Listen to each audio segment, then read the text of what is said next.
Hi everybody, welcome to tonight's webinar. My name's Martin Longden. I'm the owner and director of Leading Point, and I'm really glad to have your company here tonight, joining us once again in the series of our 5X marketing system. Tonight we're looking at the step 3 of the 5 steps in the 5X marketing system, where we're going to unpack and look at specifically what your core offer is, what it's made up of and what it needs to be made up of, and how it needs to be communicated in the message format that you choose. So it's really great to have everyone on the call tonight. Thank you again for joining us tonight. I just wanted to quickly make sure that we've got everybody able to hear me communicating and sharing with you tonight in this webinar. So if you just go ahead and type in your chat box the letter Y for yes or okay, that would be great.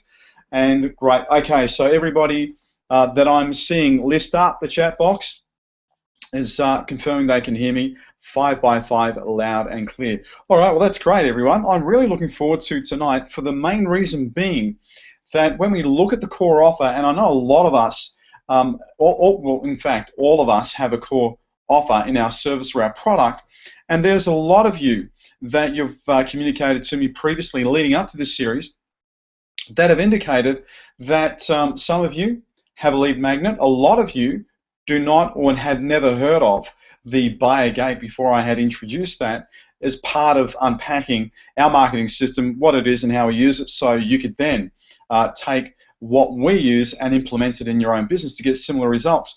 And when I came across this or first became aware of the fact that a lot of people hadn't been aware of the buyer gate and how important it is as a bridge to link between your lead magnet and your core offer, it caused me to think on the aspects of what we have utilized to construct the core offer and the criteria really that we've come up with that defines what a core offer is, and to ensure that we are satisfying all 5 criteria as we speak about and communicate about our core offer.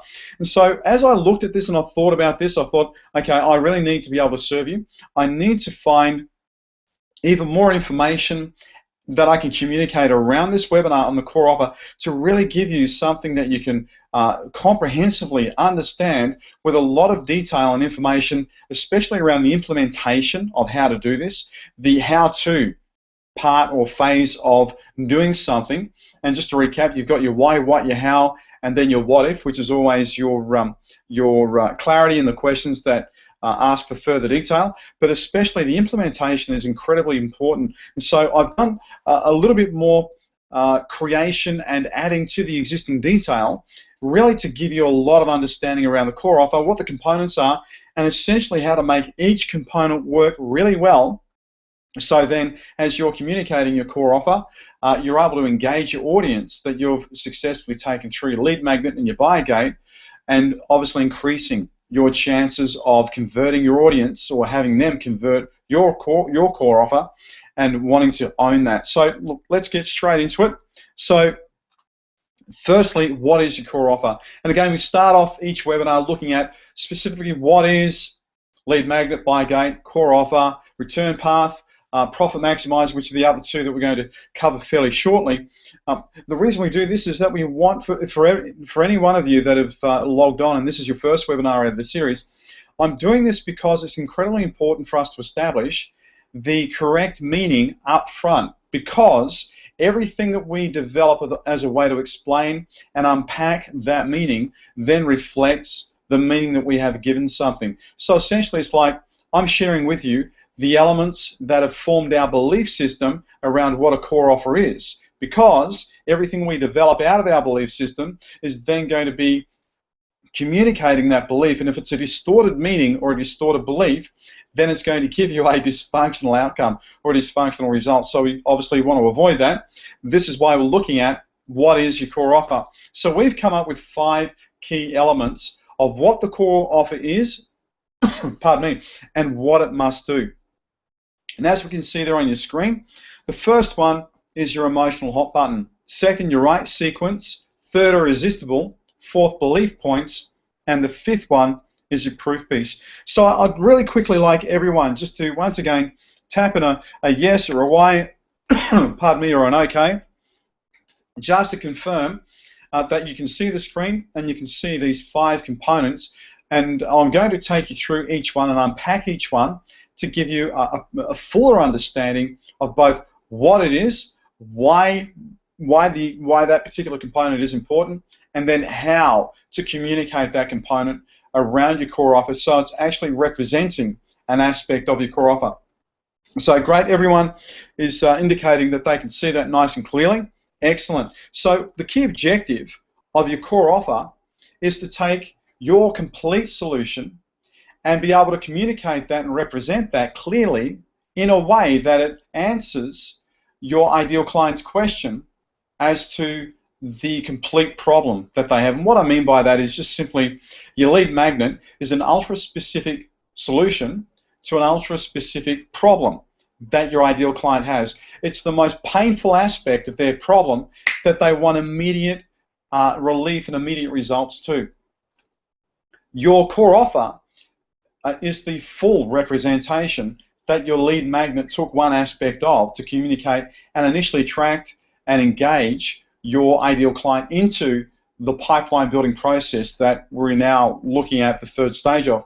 So your core offer is the complete solution, your entire service, your entire product that you offer that when communicated effectively will simply share, hey, that's one aspect of your problem, all these other aspects that are included in your problem, our core service or our core offer is going to solve everything associated with that challenge. And so that's your key objective, is to communicate that and to invite your ideal client and your audience to be able to understand and get that message and then put their confidence in your message to at least look at considering your core offer as a viable option and obviously build trust towards that process. So, why the core offer?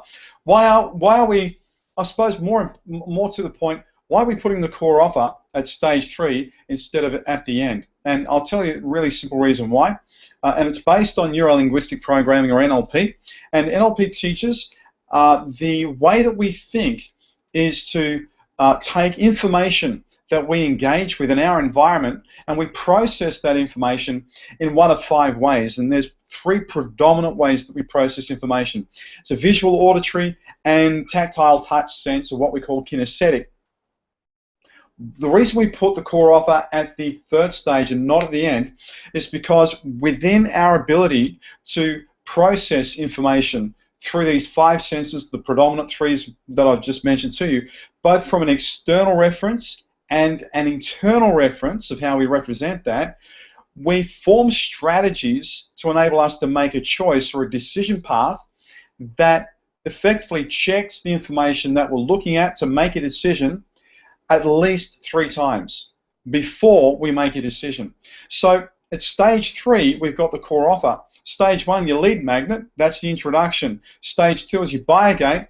That is your proof point for validating a lead magnet with a genuine experience and creating a transaction around that. And then your 3rd stage is your core offer. And at this time, everyone is, well, when I say everyone, most of us, in fact, over 85% of us, are what we call 3-time convincers. Some of us are 4-time, 1-time, 7-time, depending upon specific makeup of your behavioral profile and the way that you have constructed references to information you've processed to come up with meanings and beliefs that you have about what to expect.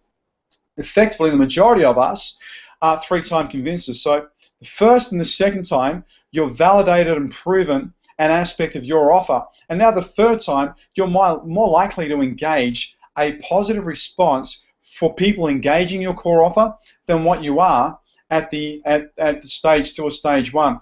And again, I've seen a question come up, is that why not at stage 5?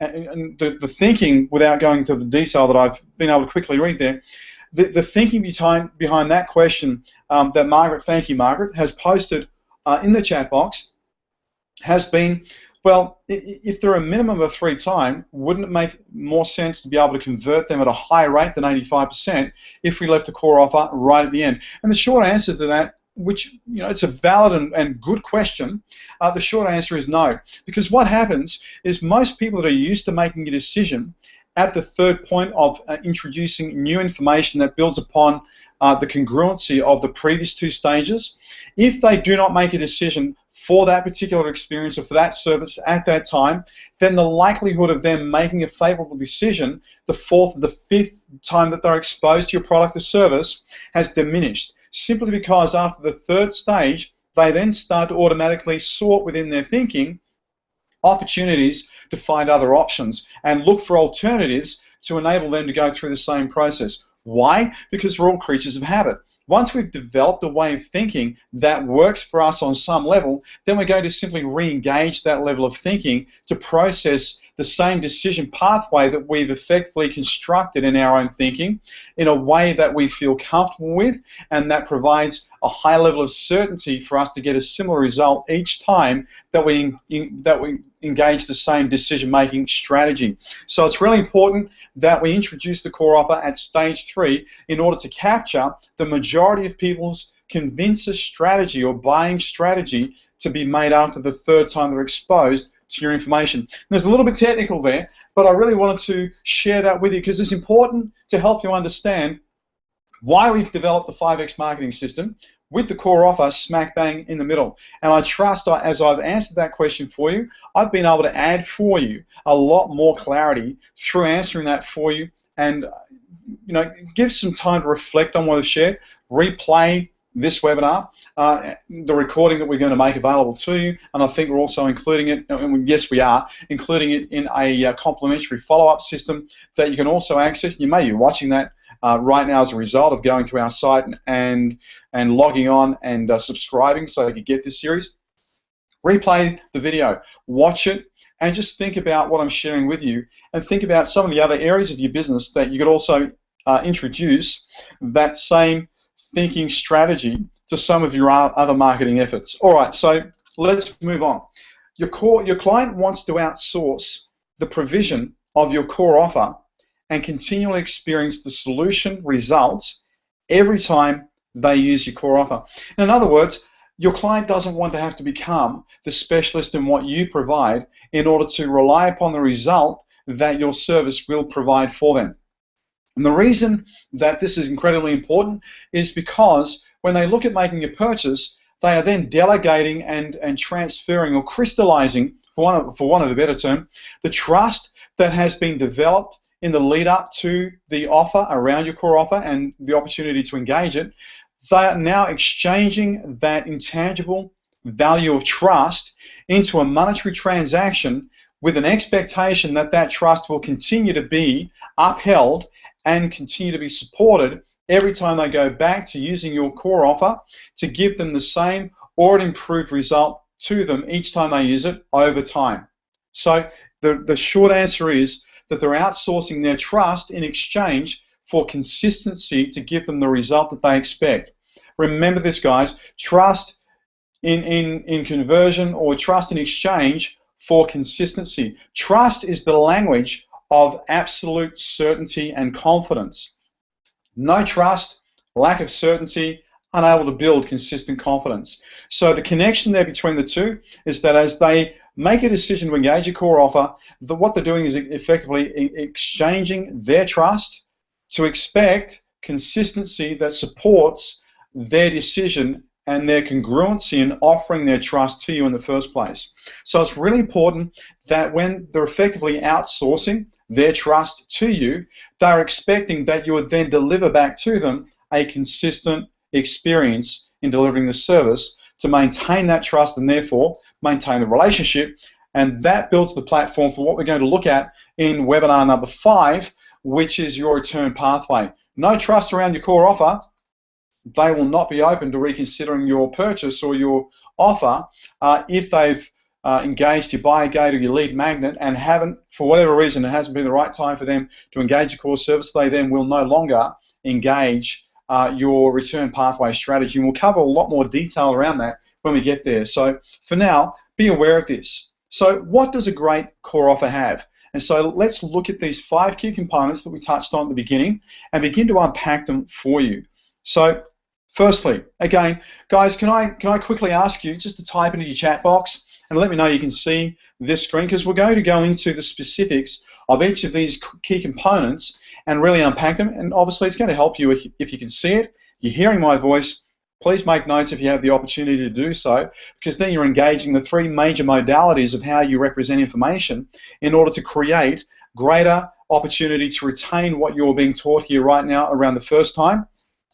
And your initial first-time experience, if you do this across your visual, auditory, and writing down your kinesthetic, will then help you to lay down a solid foundation that will then make it easier to reflect and build upon your initial learning experience. That over the long term will help you to remember a lot of this stuff than what you would do if you just simply sat there, watched it, or listened to it. So that's my suggestion. You can do that if you would like to, and it will certainly help you.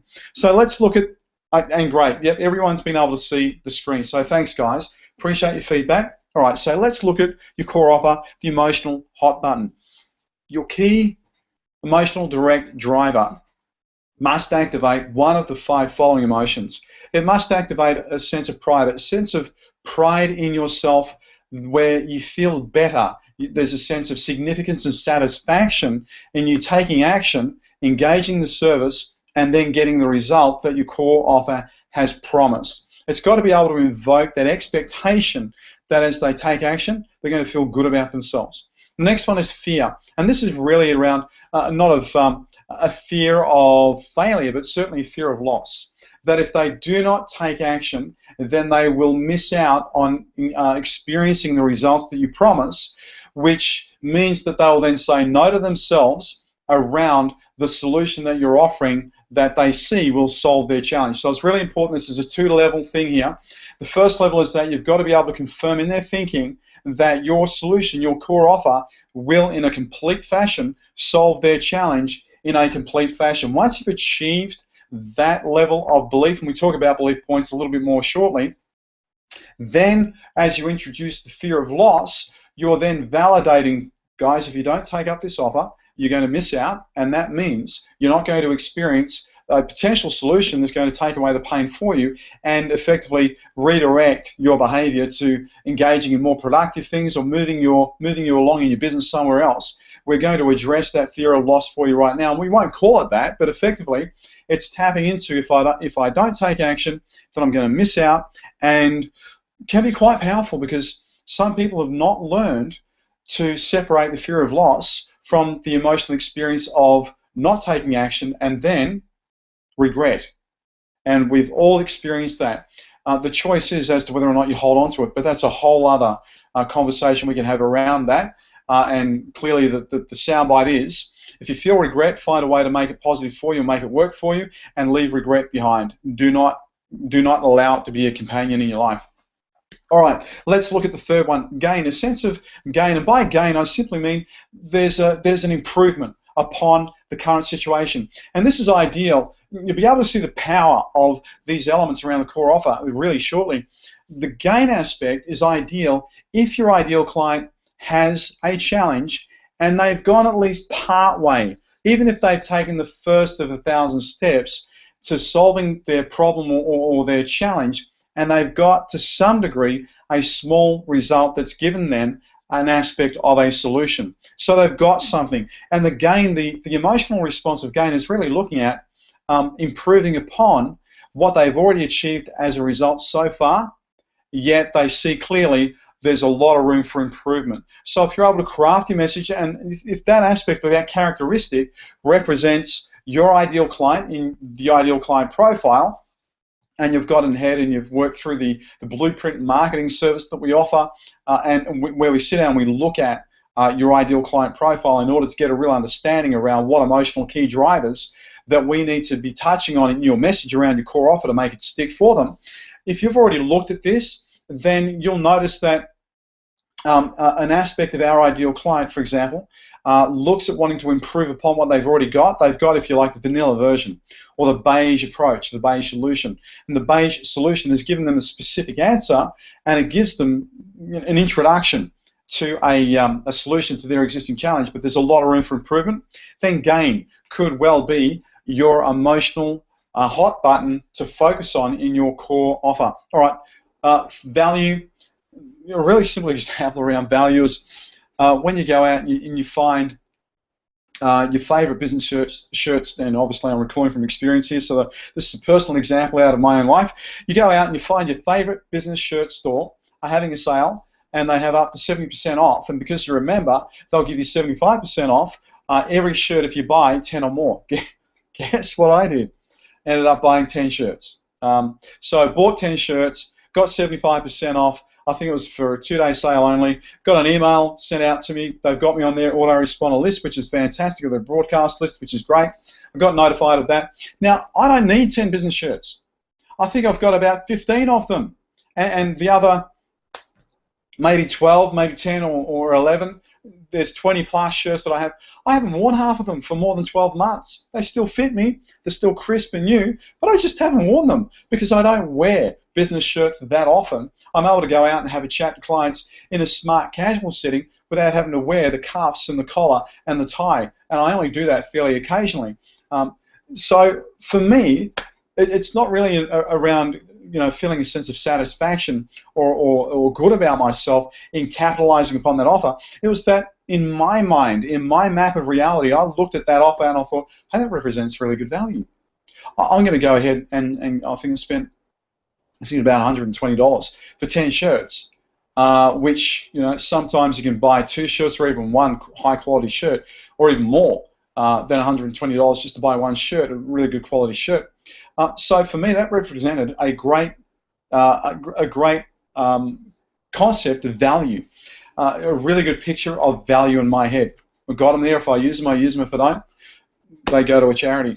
All right, so the last one, imitation. And again, for quite a few people, imitation can be quite powerful in that they see a model or they hear about a very favorite brand or a solution that is working really, really well, and then somebody else comes out with an alternative that slightly steers the core service in a slightly different direction to add even more usability or aspects than what the initial product that gained a lot of traction did. They've now, and I'll give you a great example around this. There was a software program that was released a little while ago called VideoMaker FX, and it was brilliant, and it enabled anyone to effectively use a web-based system or an application you could download to your PC or your Mac and create your own professional-looking videos really, really simply. Just an amazing tool. And then what I noticed, within about 6 weeks, there's another video-making product that came out, and this one enabled you to effectively create animated sketch videos, again, very, very simply, with the writer's pen in the hand and just the speed of time-lapse photography, doing these doodle art or these hand-drawn, hand-sketched videos, and it was fantastic. And what I noticed there straight away is that both had the key elements of the core offer in their product. And what one did was to imitate an aspect of the first product that came out that gained a lot of traction, and instead of doing professional high-quality graphic videos, they said, we've noticed that hand-drawn videos work really well as well, and there's growing interest in that area, so we're going to release a similar package with hand-drawn animation. And that flew off the wall. That just sold out and went off the shelf as quickly as you could breathe. And a lot of people took that up because they recognized that it had the same simplicity of creation, yet focused on a different aspect of the same product, which was creating your own videos for your own business or for other businesses. And so effectively they employed the imitation, and that's why they, I believe, along with a couple of other things, but that was one of the main or primary driver as to why they were successful with their particular launch. They launched it within a fairly short period of time and focused on a different aspect of the same solution. All right, so I trust that gives you some really good detail and unpacks some things around the core offer on the emotional hot button. And if all of that makes sense, just give me a quick yes, and are we ready to move on? If I have your permission to move on to the next one, if you could indicate that by just typing yes or away in your chat box and you're okay. Pardon me. All right, so off we go. The second one is the right sequence. Now, I won't spend as much time on this one because it's fairly straightforward, but it just makes common sense, doesn't it? That your message around your core offer needs to be done in a sequence, and obviously in a right sequence in order to make sense and progressively develop congruency and validity and belief points within your message. And so it's got to develop relationship in its sequence. So your introduction, you and I first meeting one another was through the lead magnet, for example. And then as you explore the lead magnet, we got to know one another a little bit better around what the lead magnet offered. I then offered you an opportunity to step through a door and engage with my buyer gateway.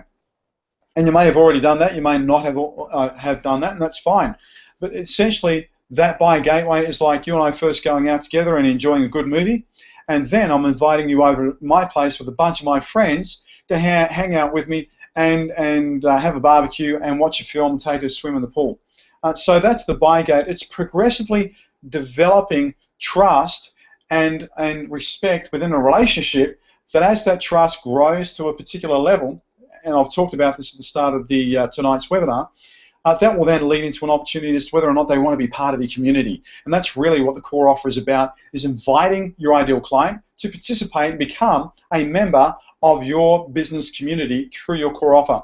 So there's a quadrant map to building buyer trust. And we use this quadrant map to build buyer trust based on a couple of executive leadership tools in how to progressively develop teams. And so we've taken that learning and we've applied it in a marketing sense. And as we've done that, we've just found the crossover or the cross-pollination of executive learning, or executive coaching more specifically, into a marketing process about developing trust and respect around the core offer to be incredibly powerful.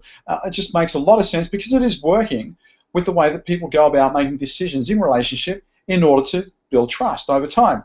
So we came up when we coined the phrase a quadrant map, because there are 4 stages, and we've termed each of these stages like, then respect, then value, and then belief. And what I mean by belief is the level of belief that is willing to exchange your trust to reciprocate a service to prove your claim, to validate my confidence and my trust in you, and also to build consistency in the service that I can expect from you time after time after time, each time I use your service or pay for your service. So if that makes sense, everyone, if you could type in a quick yes or an okay in your chat box, that would be great. All right, and there's a question from Michael. All right, Michael, good question. Michael's asked here, what happens if you leave one of these out, especially you leave the trust out until a later stage? Well, the really simple way of putting this, Michael, is that it's like turning up to a concert to see your favourite band and not paying for a ticket and standing outside and listening to the music anyway.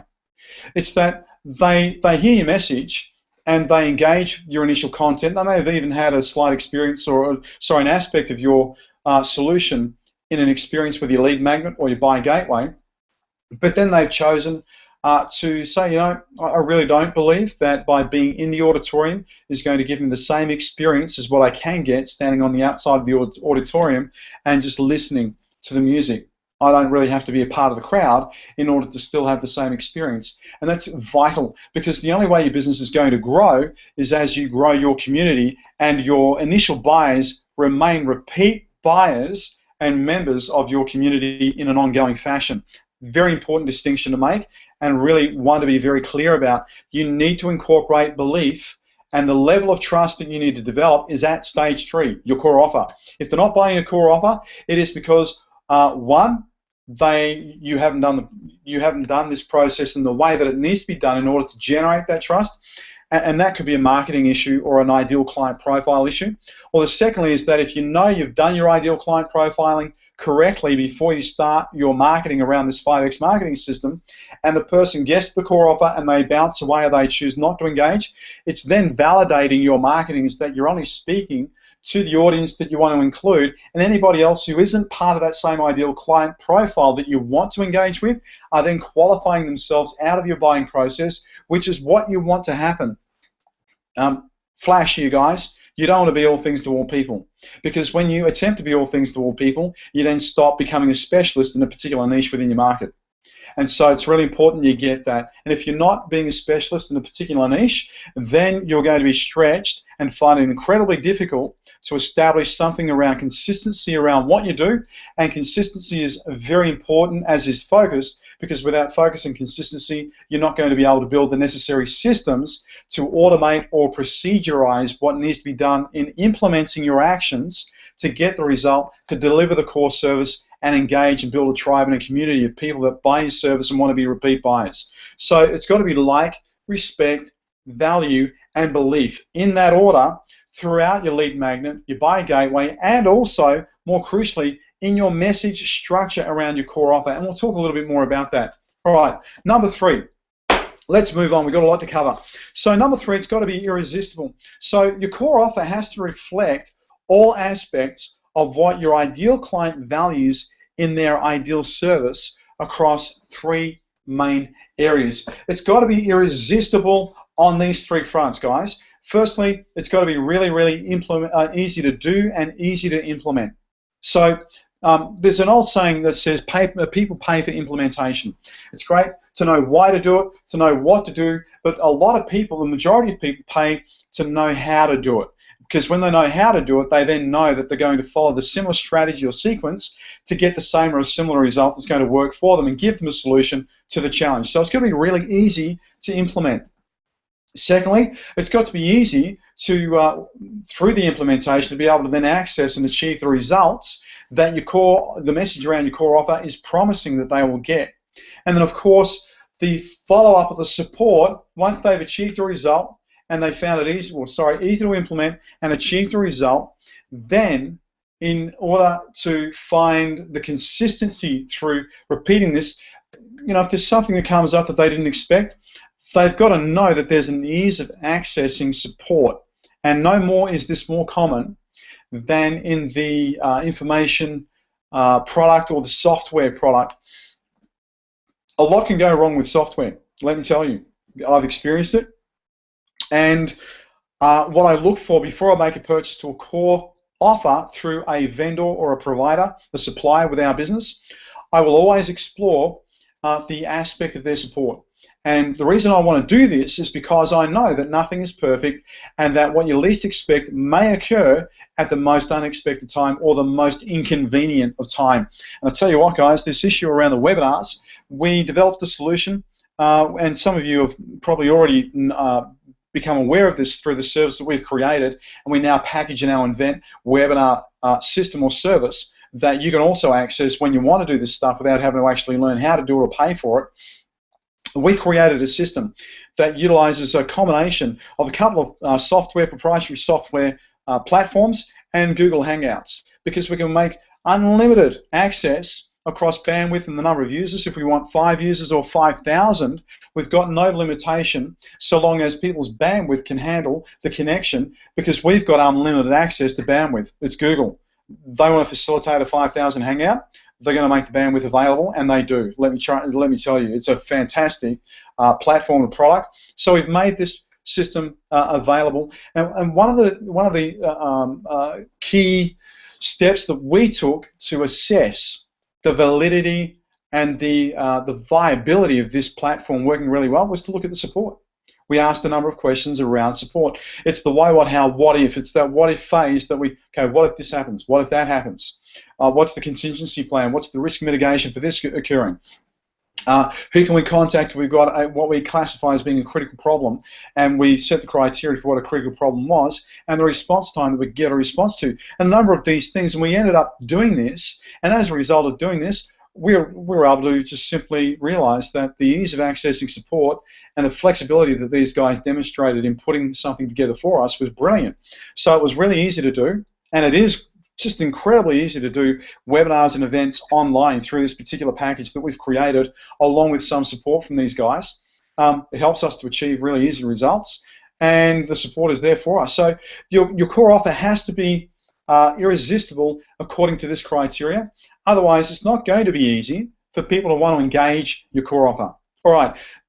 Is all of that making sense, everyone? Does anyone have any quick questions that they want to throw out? Yeah, I'm loving this too, Brian. Thank you. I really love sharing on the core offer. It's a lengthy webinar, but it's a fantastic share on what it is we call, I suppose, the heart of the entire system is your core offer, because everything else is an aspect of your core offer. So thank you, Brian. Appreciate the affirmation, the acknowledgement there. That's great. All right, so let's move on. Number 4, your belief points. Now, by belief points, it's got to address and convince beyond these 3, what I call call your core fears. Now, if you're a coach, or you've come across coaching, you will understand what I mean by core fears. There's 3 core fears: fear of not being good enough, the fear of not being loved or accepted, and the fear of being isolated or removed or unable to connect or plug into a community, being isolated or abandoned. So your core fear of not being loved, not being good enough, and fear of not being included or abandoned.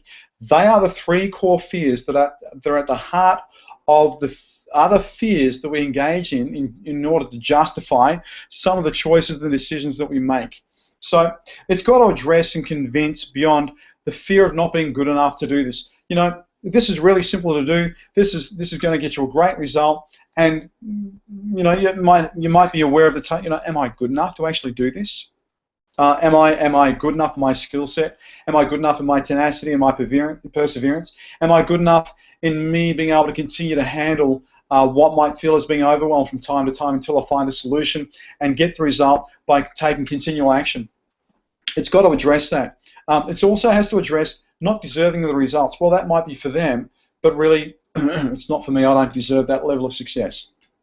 Or I've done these things, I've mucked it up, I've made mistakes, and so I really don't deserve the results that I know that are there for me to get, and really on some level I deserve to get, but right now I'm not on that level because I've got to do some penitence or whip my back or do something in order to prove my worth to myself. And you know, just a quick intervention here, guys. If you're aware that you're experiencing that you feel like you're unworthy, there's a lack of self-worth, which is effectively how it translates, and you're not deserving of the results, then may I very sensitively encourage you to consider that it may not have anything to do with who you are.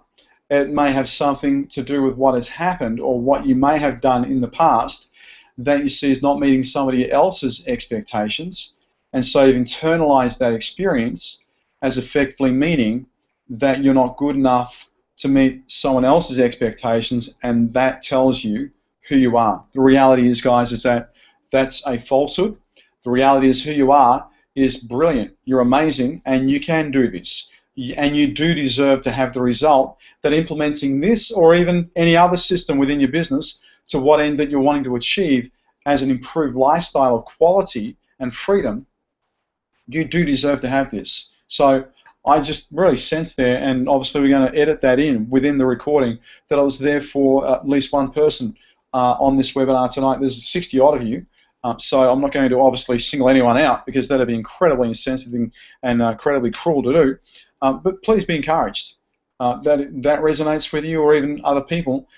Please keep that in mind, and that is there for your encouragement to look beyond what you've been used to and consider another aspect where you do deserve this. So rock on. All right, it's also got to convince them of not lasting beyond just the first. In other words, I'm going to get this great service and have this great experience, but I can then not expect that to be recurring. It's too good to be true. You've got to be able to convince your ideal client beyond this is too good to be true. You know, if I get it once, that's fantastic, but I'll settle for that. Because once again, you've got to challenge the psyche that moves beyond the second point, and that is, well, I deserve to have it once, then I don't deserve it to have it thereafter, because I'm not worthy, or for whatever other reason that surfaces in their thinking. Ideally, this is the core fear of not being included, of having one experience or enjoying your service, and then effectively thinking that they don't deserve to have that same level of standard or improved service over a period of time each time they use your service. So, look, there's a bit of depth around this, and we talk to clients about this too, is that when we start to encourage or help them understand how to get into the heads of their ideal clients, we inevitably unpack the mindset around their own business, and if there's a gap there that exists in their mindset about how they need to communicate their service, what we've noticed is that it has a direct positive impact upon their leadership capability and their ability to take their business to another level, because we tap into something that intuitively has been a limit in their own thinking in this same area. So it really is a paying forward aspect, and this is the reason why we included it. You've got to convince your ideal client around these 3 belief points throughout the crafting and the articulation of your message around your core service. Really important to do. Okay, so let's move on to the final one, the proof piece. It's got to contain real experiences, either reflected by previous or current clients, or if you're able to create a video of you engaging and implementing your service where people can actually see the proof of what you're claiming. I'll give you a great example. There's a business out there, there's a business out there that headed by one guy, and his business is all about teaching you how to swing a golf club, a driver more specifically, off the teeway to drive a long and straight shot down the fairway with such power and such accuracy that what he does is, in his video, he stakes in the ground in front of the, get this, you'll love this, for those of us who like or are avid golfers, he sticks, and even it's a great marketing idea too anyway, you can use this, take this principle and then apply this in another aspect in the context of business. He sticks a piece of plywood, a rectangular sheet of plywood, in front of the tee. So for him to drive that golf ball down the fairway, he has to punch the golf ball through the plywood. And it's, I think it's 4 or 5, yeah, not centimeters, it's 4 or 5 millimeter thick plywood. And so he stakes this piece, and like it's nailed to 2 stakes, and then he drives both stakes into the tee, and I think he puts it around about a meter, maybe 1.5 meters in front of the golf ball. So there's some distance between the actual tee and the front of the plywood, where the initial velocity of the golf ball has an opportunity where, if it hasn't been struck properly, and it goes at an angle, it's going to bounce off the plywood or make a dent and bounce back at the best case scenario. So he tees off and he smacks one golf ball, punches a hole through the plywood, and you continue to see the golf ball flying down the fairway for around about 250 yards. And there's some limitation, obviously, through the velocity reduction of the golf ball impacting through the plywood to limit its reach down the fairway. But he doesn't just do this once. He does this like 17 times on his video. Golf ball after golf ball, and obviously he's moving his tee, so he's not putting the golf ball through the same hole, but effectively he does this about 17 times, moving his tee progressively, I think from the left through to the right as he's facing the plywood, to demonstrate what he says in his claim is being validated by his demonstration and the experience of him driving this golf ball through this plywood and then further on down the fairway. So it's got to have ideally a real experience. If you cannot include a real experience of the product, the service that you provide, and the result that it gets, then you need to include, it's a must, you need to include testimonials from other clients that have used your service and incorporate that as social proof around the message of your core offer. So the way that you construct your communication or your proof piece within your core offer is that you have people started with a similar problem, and then we considered and decided that we needed to go ahead and do this, and this is what we were looking for as an ideal solution. We found it with Leading Point for your service, and we put this into plan, we implemented it, we experienced the result, and in order for us to continue to get the result, we just simply realized we had to continue doing this, and that's exactly what happened over a period of time.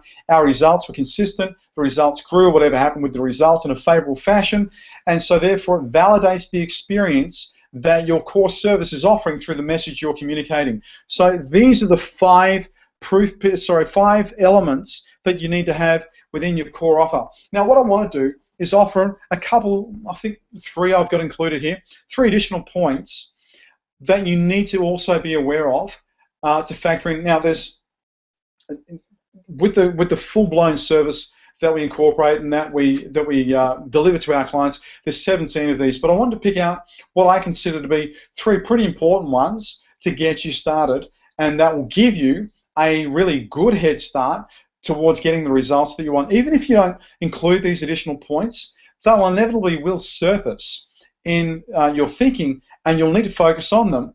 But I wanted to obviously shortcut that process and give them to you right now for you to focus on, be aware, and obviously be aware to take action and make sure that are included in what we've taught you so far. So your core offer, the additional points and this is from the belief point section. People will not engage your core offer without giving you first their time and their attention. So there's two key things here. It's a process that takes time, and that's cool, that's fine. And you've also got to craft your message in such a way that it maintains their attention. And in order for something to maintain your ideal client's attention, your message has to build upon the congruency of your previous message on your previous stage. And that has to build upon the congruency of the previous message of its previous stage. So, lead magnet, buy a gate, core offer. The next one, also out of belief points, is that when you make a claim without substantiating it, you're asking your audience, your ideal client, to actually go ahead and doubt you. And that obviously undermines trust. So when you make a claim as to what your service or your product will do for your client, make sure that you substantiate it, like the video of the golfer or the social proof from testimonials where you have the person's name, their position, or the company they work with, and a brief structure of experience of engaging your service and the results that it got for them, which you'll see on our case studies tab on the main site if you've already gone there. If you do not do these things, or you regularly seek to omit this aspect, what you will invite your audience to do is to question the validity of your claim until they purchase your product, and that's going to make it difficult because it's sort of then a catch-22. I want to validate the claim, so I've got to purchase the product, but I don't want to purchase the product until I validate the claim. It's like the chicken and the egg. And for those of us, we know what the answer to that question is.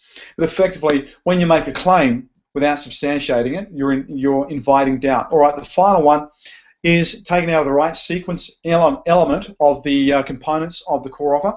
When you craft your message, you've got to support your message with a follow-up in the subheadline that validates the reasoning around your claim in order to make sense as to why the claim on the surface could work. So, for example, if you're that guy that's selling training on how to drive a golf ball down the fairway for 300 yards with power and accuracy every single time without fail, your headline would be, well, I don't know, to be honest, because it's been a long time since I've been there, to look at his site and his offer, but effectively it's along the lines of average mechanic figures out how to drive golf balls consistently down the fairway every time. So that's the attention-grabbing headline. And then his sub-headline reads something to the effect of this mechanic employed his own understanding around how to fix a car with golfing pro tips to create this program and prove what he's been able to articulate, or prove what he claims. So straight away you see a mechanic is all about pulling things to pieces and fixing things that have a problem that require a mechanical understanding of how pieces fit together. With a golf pro tips education, yeah, that could make sense. It's grabbed my attention long enough for me then to look at his video or click on the video and have a listen for 3 minutes and watch him demonstrate what he's just claimed. So when you craft your message, you've got to support it with a follow-up in your sub-headline or an explanation that unpacks the reasoning around why your main headline claim is worth considering until they then go further down the copy or look for another piece of information on your page, watch a video or download something that they want to engage with in order to then prove your claim beyond the sub-headline. So look, I trust that information helps, guys, and if you can give me some feedback and let me know if this webinar has been really worthwhile, and we've been able to, I've got a couple of other things I want to add there, but if you can indicate, great, yes, thank you. It does rock, Sylvia, thank you very much.